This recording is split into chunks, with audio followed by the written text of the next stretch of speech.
And I'm Pastor Troy right here on the doc.org. Every Tuesday and Thursday, dropping new episodes. We want to help you get ready to go. Check this out on the doc.org. There's our information right there. Tuesday and Thursdays, go find us. We're all about episodes to get you out of the shallows and into the deep. We're going to get your faith out there. Don't you love that song by Otis Redding? 2 minutes and 36 seconds. My favorite song in the world secularly. And it's all about getting out there. So we want to get out there today and do that. We've got a great show for you. Go find us on YouTube, Spotify, and iTunes. Those are our primary sources. YouTube's a video. Spotify and iTunes, also audio. Check it out. We're also on Google Play, Facebook, Roku, Rumble, and SermonNet. And you can find our archives on YouTube and SermonNet as well. Other of those, go back and watch our previous shows. We are in season 3. There's 2 more seasons. Go watch them all. You're going to enjoy it. We'd love to hear from you today. Facebook, Instagram, Twitter, Telegram, and Getter. Those are our social media platforms. 5 places where you can enter into conversation with us. We'd love to have it. When you find us, hit subscribe, like, notify, make comments, harass your friends, bombard their emails with links to our shows, do all kinds of things up to the point that they might just almost unfriend you. Don't do that. But all right, Patreon, go to Patreon, help us out. Patreon's our support system. This show is not free. We need your help. You can be a partner with us in 4 different ways. Download the Patreon app on your phone, on your Apple or iPhone, and find On the Dock with Pastor Troy. There's 4 levels of partnership. Check out what that means to be a partner of the show.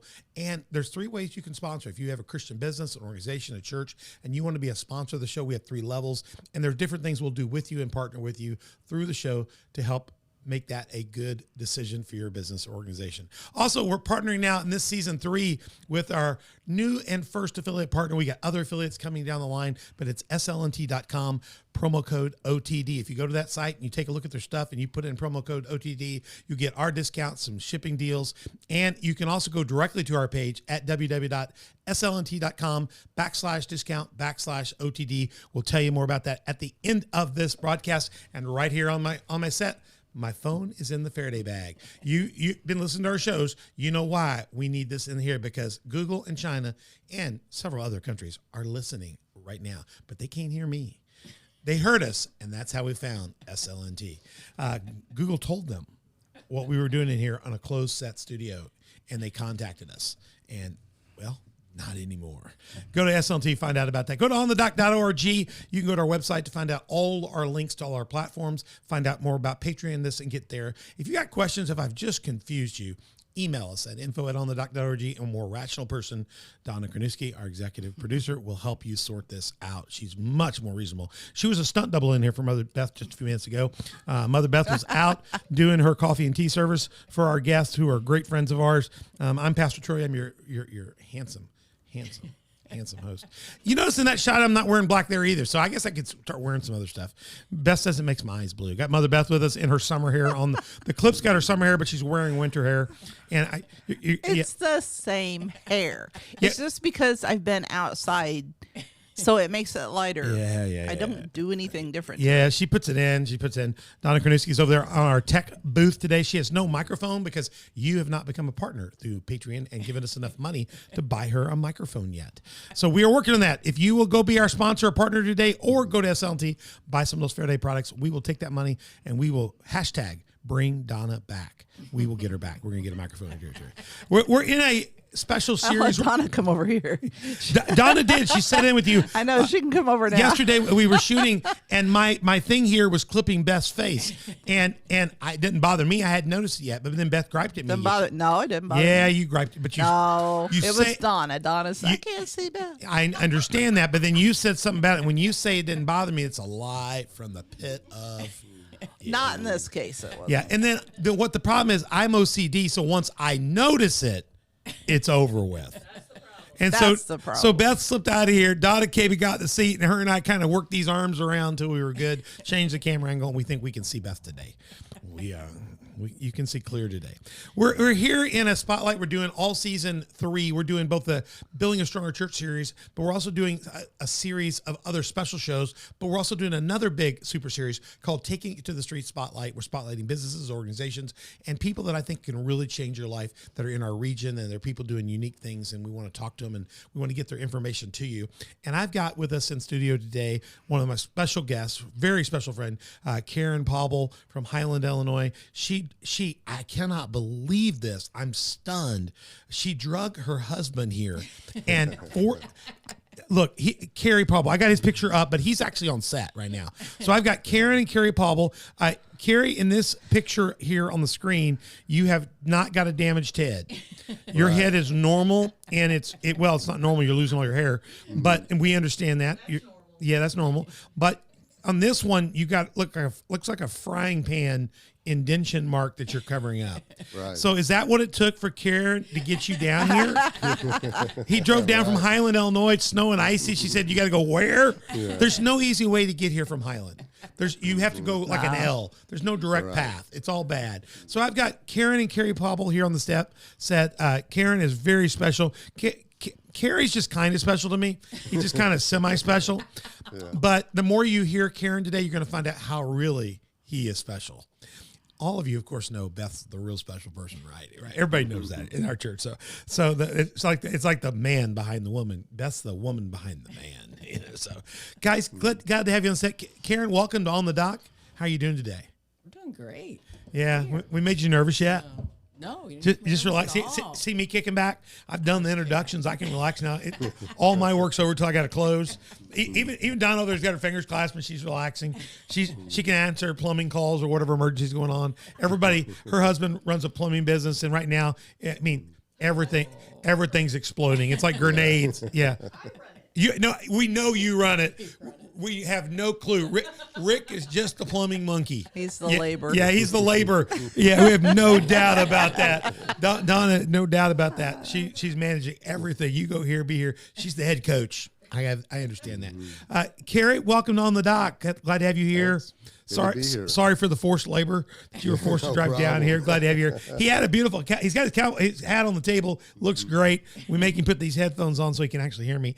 But you're doing well. Glad to have you both here. Let me give a little bit of introduction to them, and I'm going to let them give you their background. But Karen and I have known each other.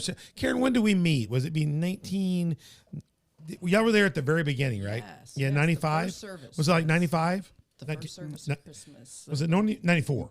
No, it was around confused. November, December 95. Yeah, okay, that's right. It's November 95.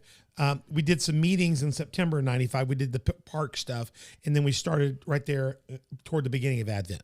We started right at the beginning of Advent. When I was a pastor in the Methodist Church, my calling was always to go out and plant churches. I went to seminary to be a church planter, came back, spent a year in Alany, training under another pastor, Dr. Bruce Owens, who had a degree in church development. I irritated enough people around there with my work on under 40 people, and I'd expected to come back from seminary to go directly to plant a church. I'd actually expected to plant a church 4 miles from here in Craneville. I had a plan. I had a program. I'd been promised that would happen, but there was politics in the Methodist Church. Surprise. And my superintendent failed. The one that was here, he got outvoted, and they sent me elsewhere because they didn't want to give in to his will. Had nothing to do about me. It was just they didn't want to let him win. And people like me, actually. So at that time, they liked me. At that time, they liked me. I was a fair child.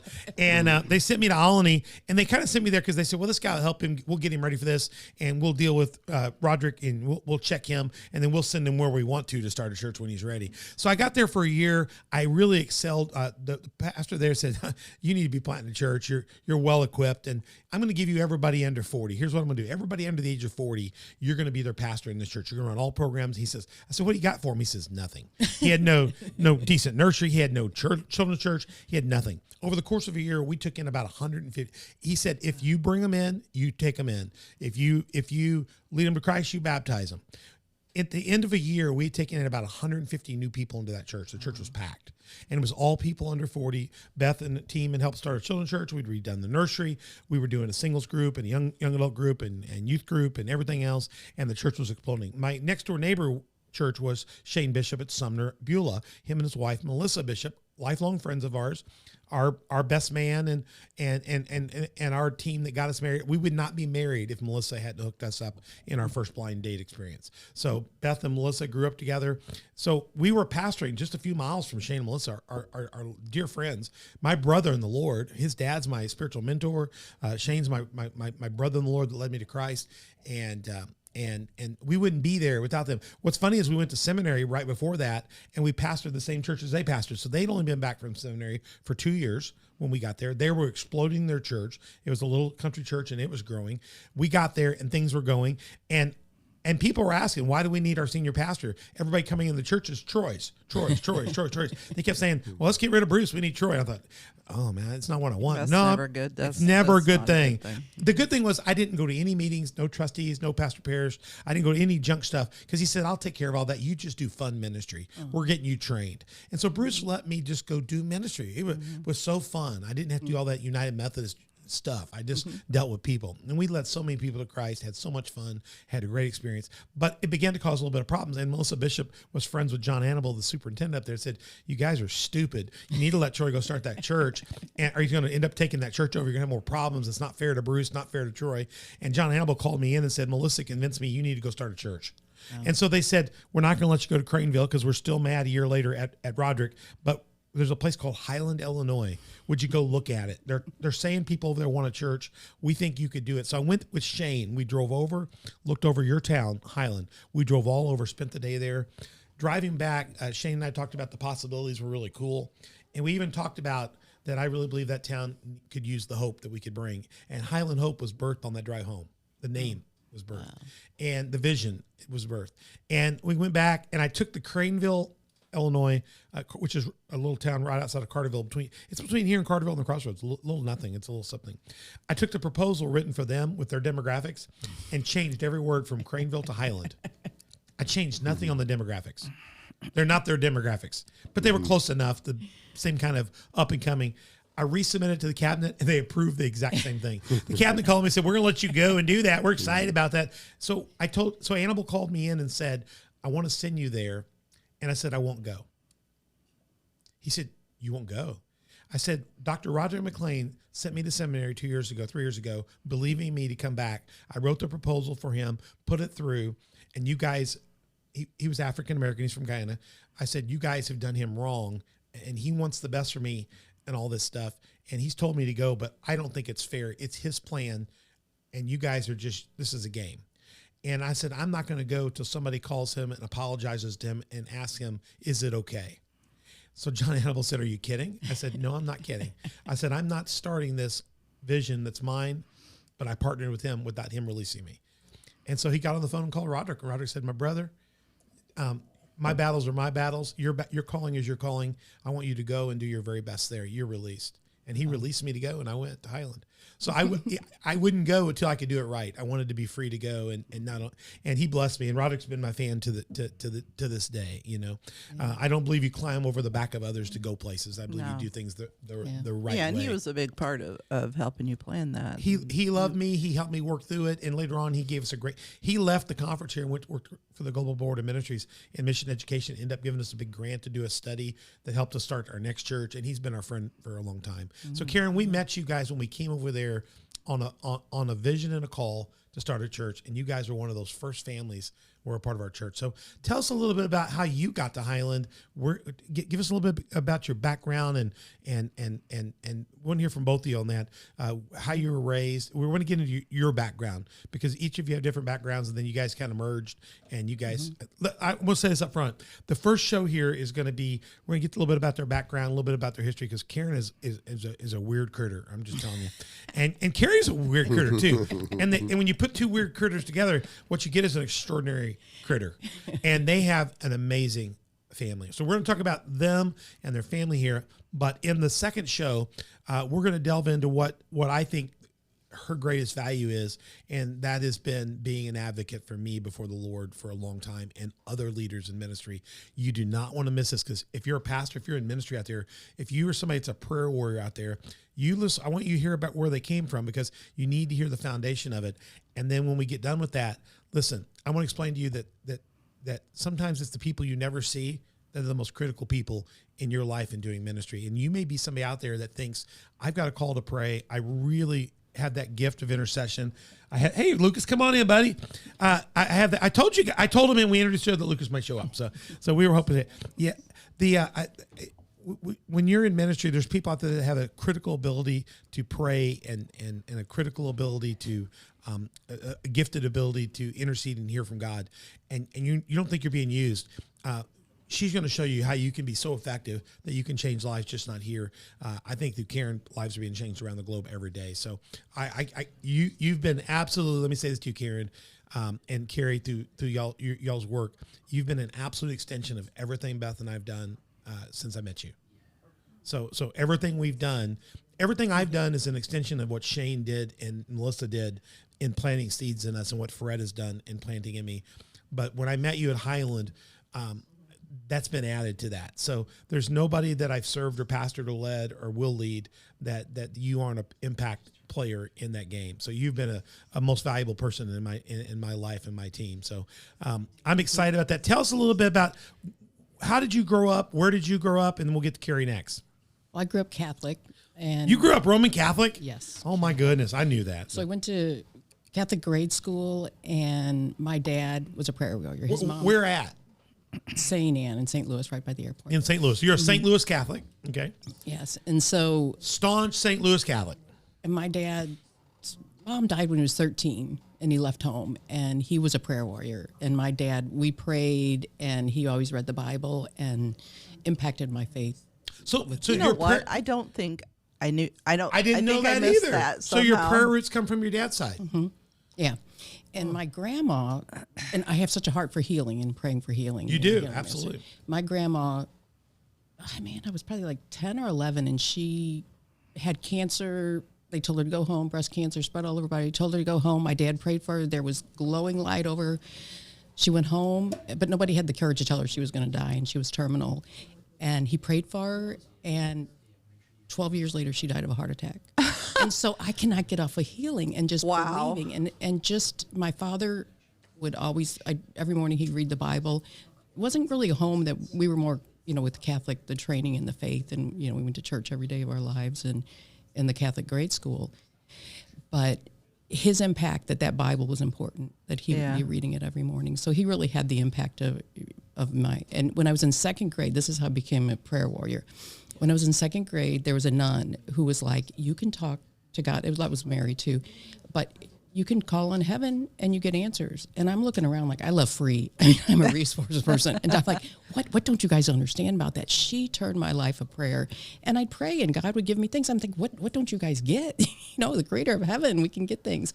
And she just turned me on. Then when I think 8th grade, instead of the catechism, the principal of the school was my teacher, and she gave us the 4 Gospels. Wow. And it just changed my life. And my mom made sure I got a Catholic Bible, that I didn't get the real one or what. So you grew up in a Catholic church that last night I was in Bible study, and we have somebody pretty new to their faith. They've been in the Christ about a year now.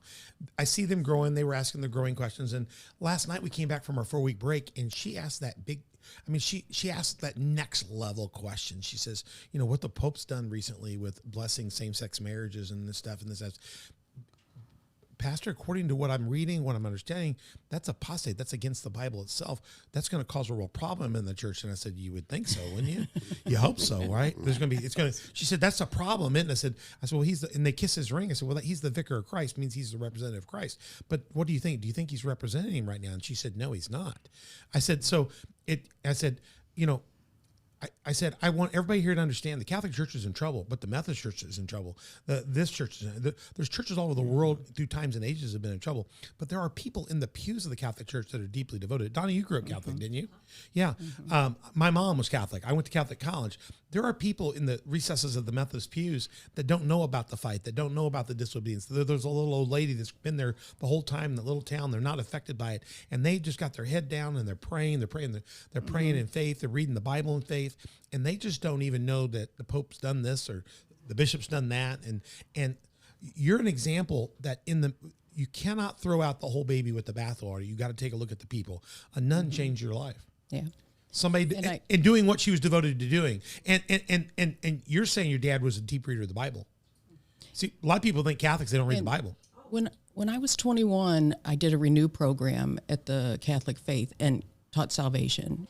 And it was part of more the charismatic renewal. And now was saved. your Catholic community part of the charismatic Catholic community in the St. Louis area? There was a little a little sect in the regular church. Okay, what people don't know is inside the Catholic Church there is a more spirit-filled dynamic version of that, and it's all over. You can find it across the world in certain orders and certain groups and certain people and movements, but there's some very heavy versions of it in the St. Louis area.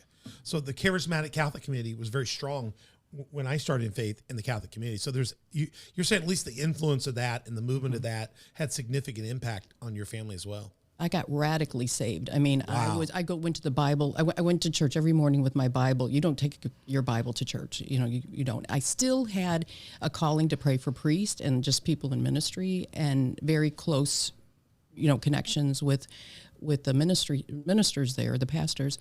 But they stopped teaching it because people got saved and left the church, and they went to just more teaching catechism. But then Kerry grew up United Methodist, United Church of Christ. I'm sorry, United Church of Christ. He has a Methodist background, but and so I was ready to leave the Catholic Church, and we were dating, and we were looking, together to find a church, and so. Well, let's hear about your background. Where did you grow up, and tell us a little bit about your background? I grew up in St. Louis, little community called Jennings, which is pretty close to actually the community where Karen grew up. Also close to the Ferguson riots, which most people know about. But, so I grew up there, and Karen was talking about the church she went to, and I just kind of reminded me that I went to the United Church of Christ there. It's called Faith Salem. And when we were really young, my dad used to drive us to church, but for the longest time, probably the most of what I remember is my dad was working, and my mom would march us to church every Sunday, and it was about a mile from where we lived, so we walked a mile to church and back every Sunday. Well, we tell Kerry, that's like something you hear your grandparents say. We walked a mile both ways uphill in the snow, barefooted to church. You really did. You really did. People had a commitment. Can you imagine today if we told all of our people that they had to walk to church? We'd have our family here and the Jacksons. They would get here. My goodness, your family would have to start a week ahead of time because they live out in the boondocks. But we would have a handful of people here. It would the Jewish community, some of the more traditional Jewish communities, they live in their communities where their churches, and they walk and stuff. So this is not unheard of. This is something that you guys did. And it took a commitment to do that. Yeah, we only had one car, and my dad worked on Sunday, so that's what we did. And most people only have one car. Right. Not like today. Right, not like today. No. Way too many. But so you had to have faith to even get started with faith. Yeah. Back in those days, you had to have a commitment that was deep like that. That's fantastic. So, right. So what led you? Where did you find Karen? Well, this is probably after high school, I would think. And my best friend was getting his hair cut from her sister. Oh. And I said, man, looks like she does a good job. Can I go there? So he tells me where she's at, and I'm getting my hair cut there. And it was maybe, a year or so later, a couple of years maybe, not quite sure. But anyway, her sister has cut my hair and says, hey, my sister needs a date for a wedding. So it took over a year of hair cutting to vet you out? Yes. That's a good sister. And she milked you out of about a year's of haircuts. Right, That was good. Right, yeah. right. So she set you guys up on a date? Yeah, she set us up. And I Had you seen him? Did he give you?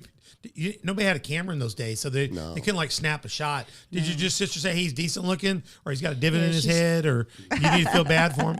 He didn't have that then. My best friend was getting married at 19, and I was an old maid, so I had to have a date. And so we just needed a date. We needed a good-looking guy to be on my arms. It was one date. So you're that guy. Yeah. Okay, go ahead. Let's go. I want to hear about this, Kerry. So, Kerry, she's getting this information. We'll have to find out later what Melissa was telling you about it. Gosh, Melissa, we were set up. Your dad was a brain surgeon. Yeah, she got the surgery. That's all I remember. She got the wrong part of the surgery. But Beth, Melissa fixed us up on the date, same kind of way. Go ahead, tell me how it happened. So, did you bite on it? Did you go? Yeah. Well, normally, you don't like those blind dates, but is her sister ugly?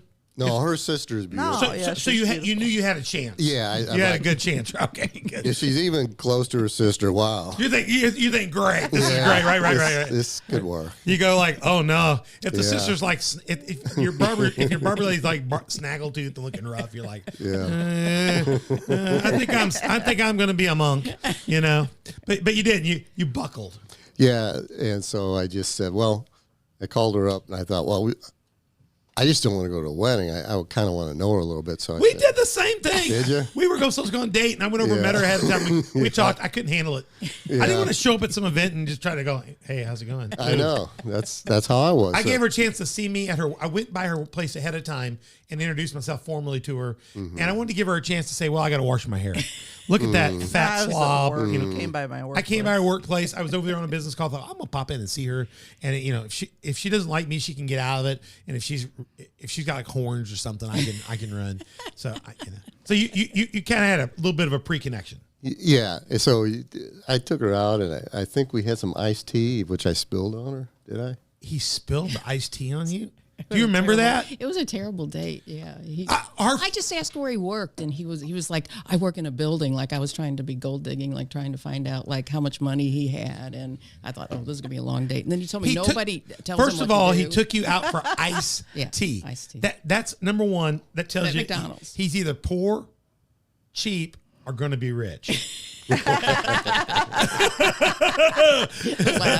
the latter. Yeah, I'm none of those. I'm neither poor nor rich nor cheap, and that keeps me pretty much in between poverty and that. But so you took her out for tea. That was a Yeah. good move. You kind Yeah. of avoided any questions and all that stuff. That's good. Right. So tell me what happened. So I thought we had a good time. Oh, Karen you, said we didn't. She did.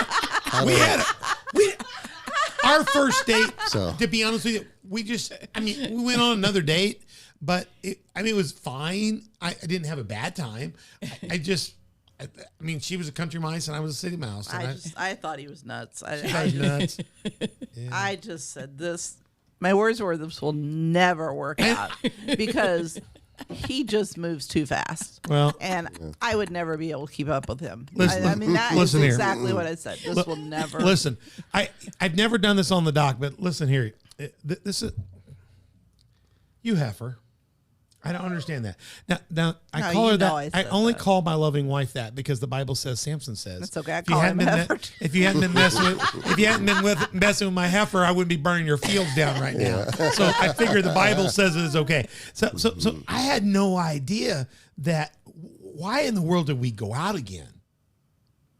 I can't remember. I think you were just being nice. Okay, good. You were just being nice. I am so glad I was nice in those days. See, I mean, I Facebook, Instagram, Twitter, Telegram, get it. I mean, Those we are all had a good social time. media. You can be writing down. Did he call her a heifer? Yeah, you got it to work. Hey, good job. She got the lower thirds working. So you got and there they go. They face right out. That's great. Did Lucas fix that? Yes. Look, the head guy was in. He's out. We're all there. Did he solve the camera problem? We don't know. Okay. Okay. But No, I think we had a good time on our first date. The second date was the one. Well, no, we did have a decent time. Enough to Because say we went bowling, we Yeah. stayed busy. It was fun. You- And Shane and Melissa were You with brought us. you brought your daughter on the next date. Yeah. Yeah, and I liked her better. The second date was worse. It was worse. It was worse. So go ahead. We had a little bit of a second date too. She bought a new Camaro. It was a 1982. Oh. and that got you. Yeah, I said, "Hey, take me for a ride in that thing." Man. And Well, because that had hooked me in. yeah, so We got sound effects now. yeah, so I had a Pinto, so you know. Yeah, you're in. Yeah. She's good looking. Yeah. Her sister cut your hair. She's cheap enough to be happy with a date Yeah. with tea. Yeah. And what's funny is she's on the set right now, and that's what she's got. Tea. I mean, she's an inexpensive guest to us, so I appreciate that.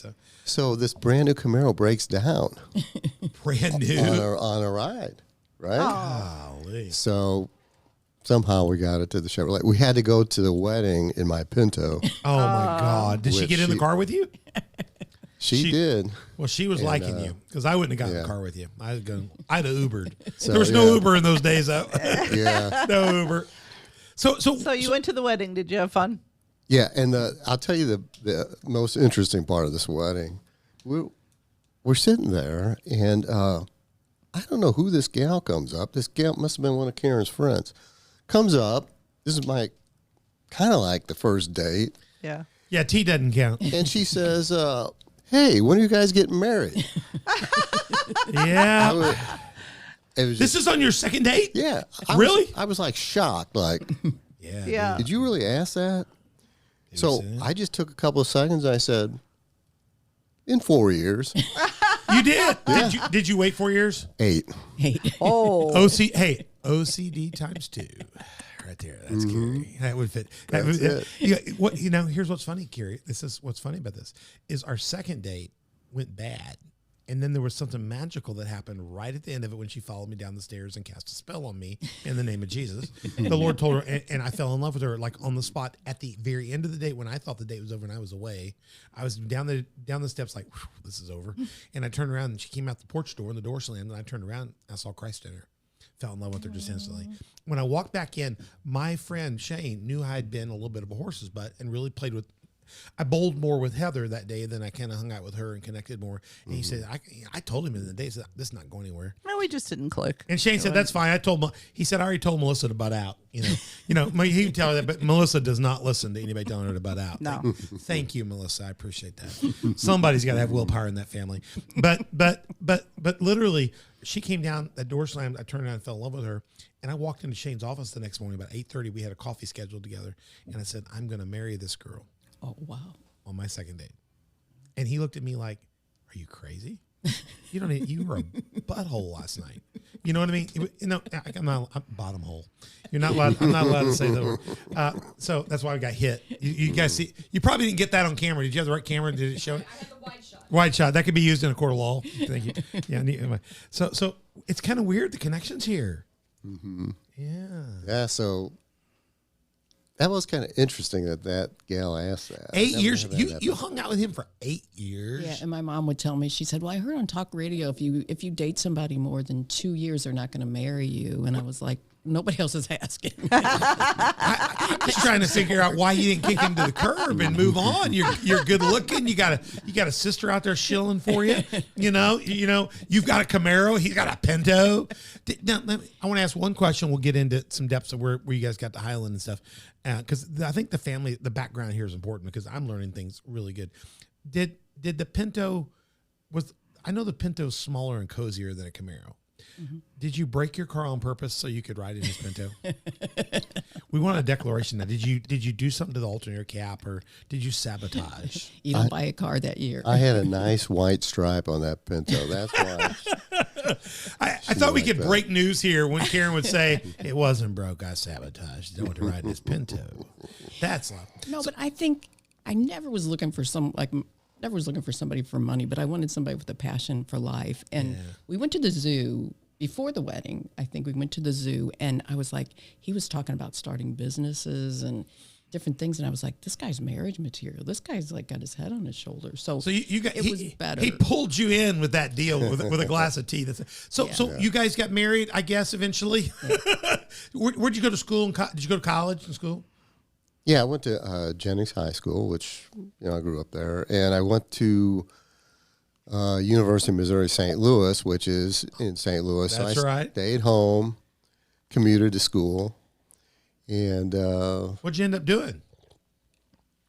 I graduated in accounting, and took a bit, but I did finally get a job in accounting. I worked on a truck dock part time, and This is a guy that got away with a T on his first date. He probably expensed it. Don't you know he probably expensed it? He's an accountant. Yeah, we got a few books. I was an economics and finance guy. We just go supply and demand. Yeah. We work off the curve and the big picture, Yeah. and then you got these accountant guys. I went to school with nothing but accountants and nothing but econ finance people.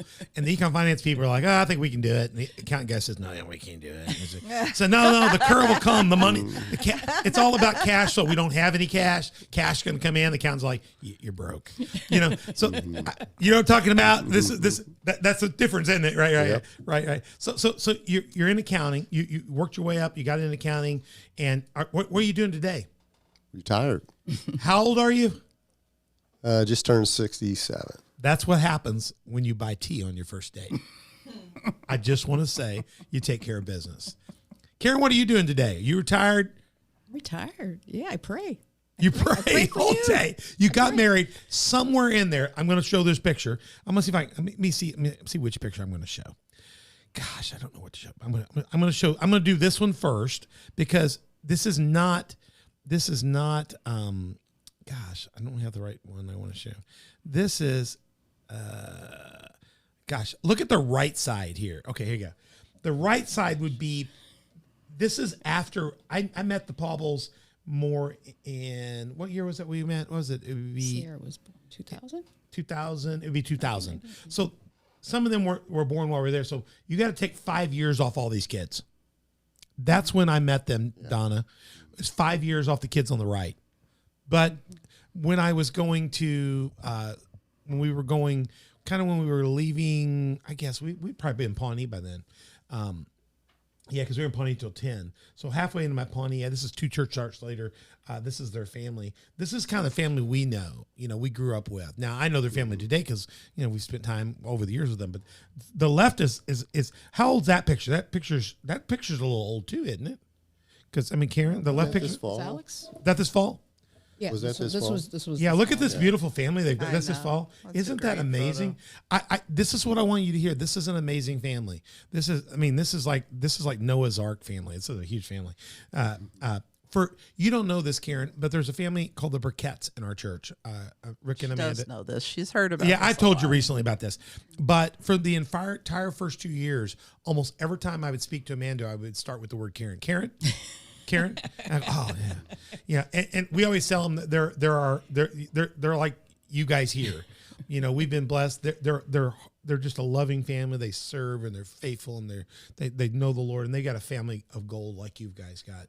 And we've watched them grow from little to just incredible. Every one of their kids, college educated, brilliant, genius, getting their masters and doctors and too smart. Every one of their kids. If we could have gotten y'all's families together 20 years ago, we could have kind of crushed them all over and we could have bred a whole new species of child for this world. I just want you to. They were all homeschooled. They were all going to college. All at homeschooled. 16. They by the time they would get to college here at SIU, they weren't going to UMSL, but by the time they were getting to SIU, they were coming in as juniors. They'd done so much pre-work, Right. Their dad works for Johnny Logan Junior College, so they were so far through. They're just brilliant. They're the finest family I've ever met outside your family. It's just too amazing. I thought you would think normally when a family shows up and they have their own minibus van, that was y'all. Y'all the first family I knew that bought a cargo van, like a family van for your family. But when we got here, they had one. And that's what they had, the same thing, a big white panel van with all the seats in it, and it's just amazing. I want Karen and Kerry to tell you how they got together. We're going to wrap up this segment in just a few minutes here because I just wanted you to get to know them because we're going to transition in the next episode. It's going to get powerful here. But your family, I consider to be an amazing family. They're a representation of both of you guys' commitment to excellence, commitment to the Lord, commitment to prayer in the Bible. I think I now know that some family roots there and are in there. Tell us about your family and what they're doing today, and let people get an appreciation for that's been a blessing, but it's been a battle. Well, and you finally got married. Did you know ahead of time that you were going to have that many kids? 12,000 children. Had you talked about that ahead of time? Or? I did tell Karen ahead of time I want 7 kids, and she claims that I didn't do that. No, he would say, I thought he was joking. He'd say he wants 7 children. And I said, He's like a Catholic boy. I said, I'll give you 4. We'll negotiate the 5th, and you'll have to find another woman for the other 2. And then, Yeah. so I thought he was joking. We went to pre-marriage counseling. The invitations for the wedding were out, and he's like, I'm serious. And I was like, I thought you were joking. And after 4 or 5, it didn't matter. It doesn't matter. Let me explain. Let me explain to you something about accountants. Okay, accountants are big into what they call footnotes under their reports. There's little footnotes they put, so they do their stuff and they go down and they put these footnotes. So when the auditors come, they can see that there's these footnotes and exceptions and things like that. Somewhere when you were having that tea, and maybe when you were in the bathroom and getting refilled, he put a footnote in there and you missed it. The footnote is, I want 7, and you just didn't see it. They're in the small print. And I want to tell you the story of Dan's first time coming. Should I wait? Dan is the pastor that followed up behind me at Highland. Because you put me in the prayer ministry. Yeah.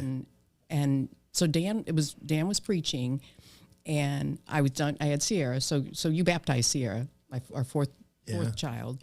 And I was like, I'm done. I gave away my maternity clothes and everything. And it was getting up at 4 a.m. Dan was preaching about prayer, and I was pretty prideful. Like I heard She this. cut it off at 4, like she said. I went home that night. I was sassy to God, and I'm like, if you want to wake me up at 4 a.m, you wake me up. And Sierra woke up nurse. It wasn't 3:59. It wasn't 4. It was exactly 4. And I go on we just throw the kids all on a mattress on the floor. I went there and knelt down, opened Oswald Chambers, and I said, God, why would you wake me up and to know me?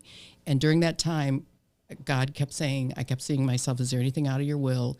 And I saw me giving birth. And I was like, no, that's not. No, God, you got the wrong number. You reached the wrong number. So about 2 weeks, I kept saying that. And then finally I told Kerry, and he said, Karen, it's 3 more boys. And I was just like, no way, I can't do it. And so I finally, a Saturday night, I prayed, and I was like, I was just one. And I prayed, and I said, God, I'm willing to have more. If you would, you're going to have to give me help. And Jackie Schumacher, that next morning, who just started coming to Highland Hope, she said, God told me I'm supposed to be helping you. And when I had Alex, and she just moved in with us, and she helped me. And I mean, so much of where the kids in their faith was at foundation of Highland Hope. Yeah. I mean, we had 16 Absolutely. years there that they were grounded under you and under Dan. And it was, I'm so grateful that you were chosen to come here. I didn't know that story, that you were supposed to go somewhere else. Yeah, I was always supposed to come here. I'm pastoring in the community where I should have been planting a church all along. So God sent me there just so we could get connected, because I couldn't do what I do without you guys. We're going to wrap up this episode because we're going to tell more. I'm going to get more into your family. Don't worry. But I want you to hear where you guys came from. And these guys came into helped us start Highland Hope, the first church I planted. It was an accident we went there. It's not an accident that. Did you start right in prayer ministry? You didn't start initially. No, I moved you. You did the in other women's thing. ministry. Yeah. Okay. Yeah, you didn't. Yeah, she came into me one day and said, "I'm not doing very good at this." I remember that, right? Yeah, you were like, "I'm struggling with this." And remember Sunday? It was a Sunday morning, and somebody wanted to kill themselves, and they called me, and I said, "Well, now's not a good time. I'm getting the kids ready for church." Right. Yes, the time. Yeah. I said, I think you came to me one day and said, "Can we be friends?" Or it was something like that. The pray and play we did. Yeah. We did the pray and play. I was, oh yeah, of course. Melissa did that to me in 6th grade. She just comes up to me one day and she says, "Can we be friends?" And I said, "Sure." Give me friends. So the pray and play, the less of the women's ministry and more of the pray really kind of got you cranking. And I could see in her life, she had prayer issues. She was always lifting up things in prayer. And so that's when I asked her if she would lead my prayer ministry. And I'll be honest with you. I had been through Methodist churches, prayer ministry. I had been a part of 10 Brave Christians. We'd done the prayer thing when Shane was my associate pastor when I got saved and all that. I had seen prayer a part of No Greater Love Ministries, but I had never really been a part of a church in the Methodist system where prayer was a piece of the system. Prayer was something you did on the side. You did before the meal. You did the beginning of the service. The pastor did the pastor's prayer, and it was a long prayer, and you slept during that. And prayer was an accoutrement. And I was realizing early on in my study of church development that every successful church had a purposeful prayer team behind the scenes. That's your doctorate, right? And I learned that deeper in my doctorate when I did my Spectrum 2000 thing. I learned that the key to every successful church is mission, anointing, and prayer.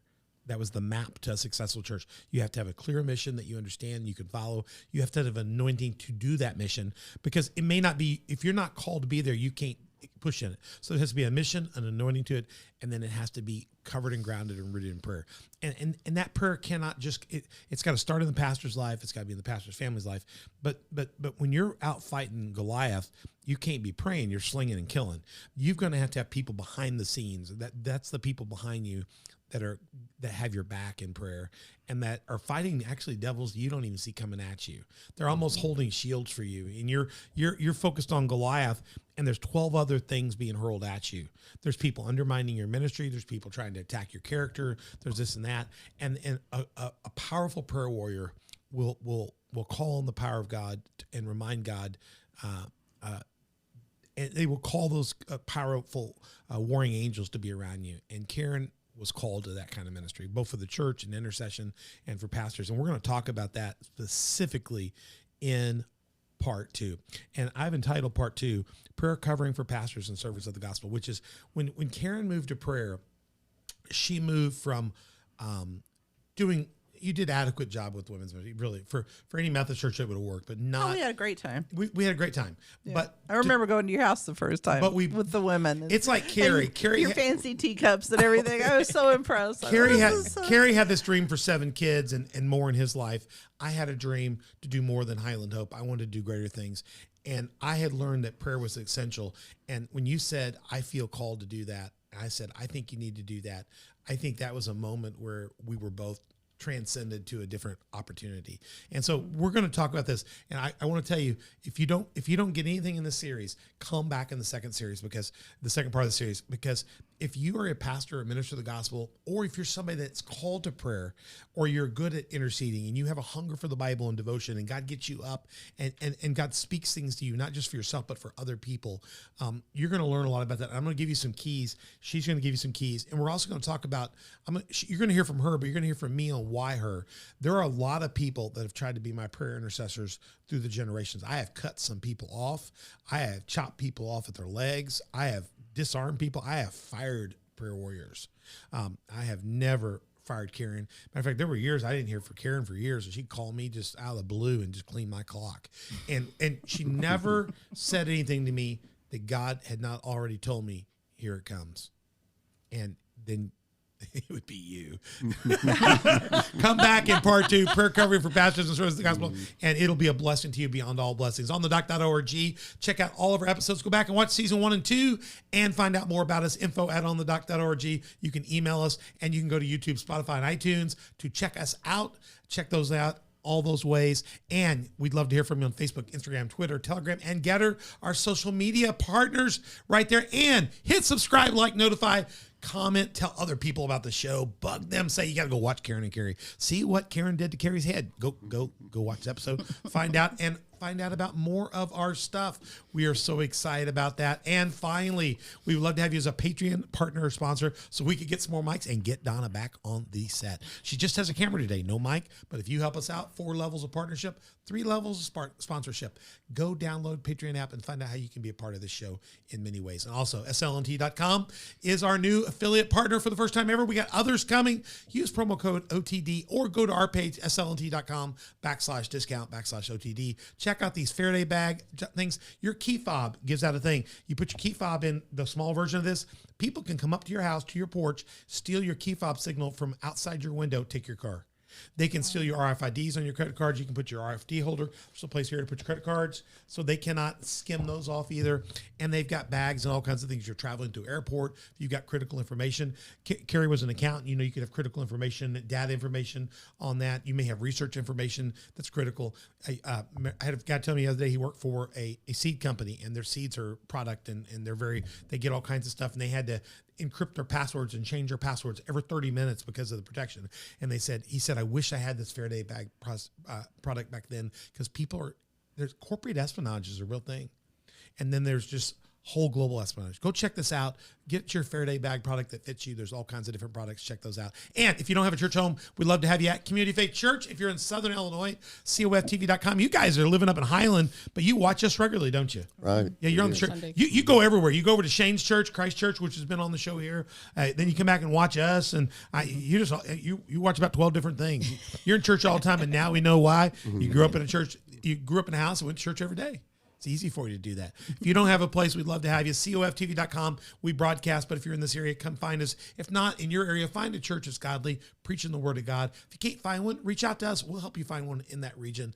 I hope you've enjoyed this. I'm Pastor Troy with Mother Beth. Been good, Mother? Yeah. We'll be back in part 2 here real quick. And as we go out on this show and as I sign off and we get ready for part 2, we're going to run a commercial before you see the ending credits on SLNT so you can find out more about this amazing product. We'll see you back real soon for the next part of this. Go watch our previous episodes and stay with us. We'll see you back soon. I'm Pastor Troy, and get ready to get out there and get out of the shallows and into the deep. Here we go. We'll see you soon.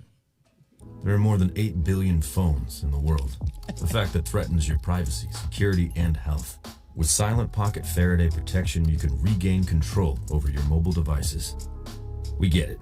Privacy and security are inconvenient topics, and you may feel like you have nothing to hide, but the fact is that in the modern world, your laptop is never really off. Your phone emits a signal, even in airplane mode.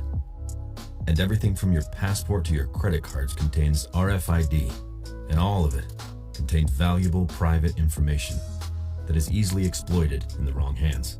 Silent Pocket offers a range of products you already use: wallets, bags, travel gear, laptop sleeves, key cases, but with the added protection of our patented Faraday technology, which turns your devices invisible and safe from the outside world. Many industries, from top business professionals to government officials, require the use of Faraday products for the day-to-day security of them and their staff. They understand that we are constantly at risk and take the necessary steps to prevent future attacks. We offer this elite technology to anyone that values their personal data, and we are proud to offer a premium range that fits seamlessly into your everyday life, providing security without looking like a tinfoil hat.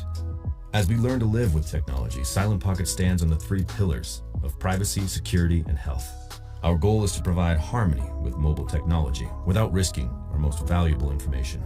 We hope you'll trust us to help you do the same.